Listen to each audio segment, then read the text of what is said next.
बिहार में कोविड मरीजों के टेस्ट रिपोर्ट की डाटा में की गई फर्जी एंट्री में हैरान करने वाले खुलासे हो रहे हैं।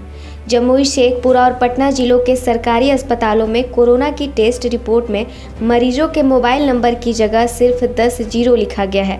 गौर करने वाली बात यह है कि कोविड मरीजों की पहचान और उनके सत्यापन का मुख्य जरिया मोबाइल ही था।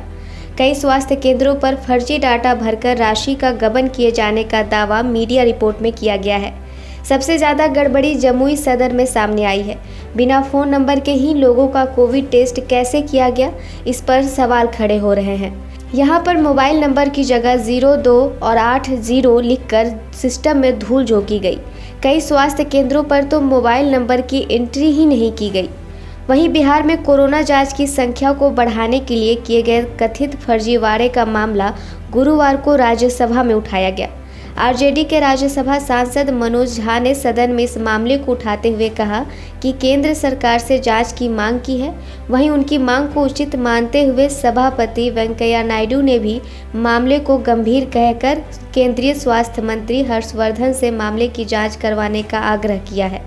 शून्यकाल में आरजेडी नेता मनोज झा ने यह मुद्दा उठाते हुए कहा कि 2-3 दिनों से बिहार में कोरोना वायरस की जांच रिपोर्ट में आंकड़ों में कथित गड़बड़ी होने की खबरें आ रही हैं।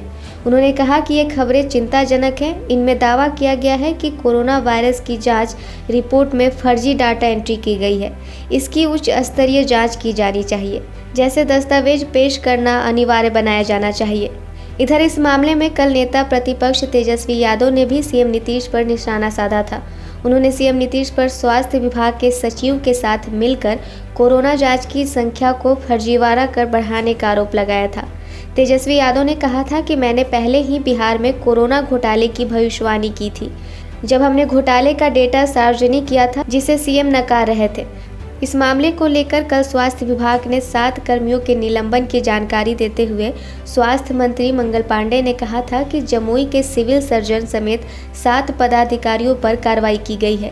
इन सभी को कोरोना जांच में लापरवाही बरतने के आरोप में सस्पेंड किया गया है।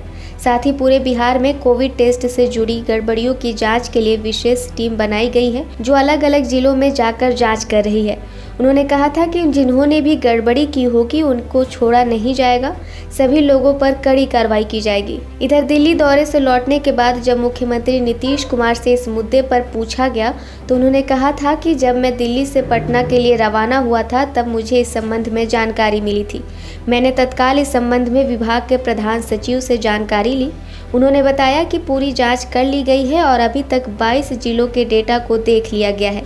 एक जगह ऐसा कुछ देखा गया है तो उस पर तत्काल कार्रवाई की जा रही है। उन्होंने कहा था कि जिस अखबार में खबर आई थी उस अखबार के पत्रकार से भी प्रधान सचिव की बातचीत हुई है और पूरे लोग इसमें लगे हुए हैं।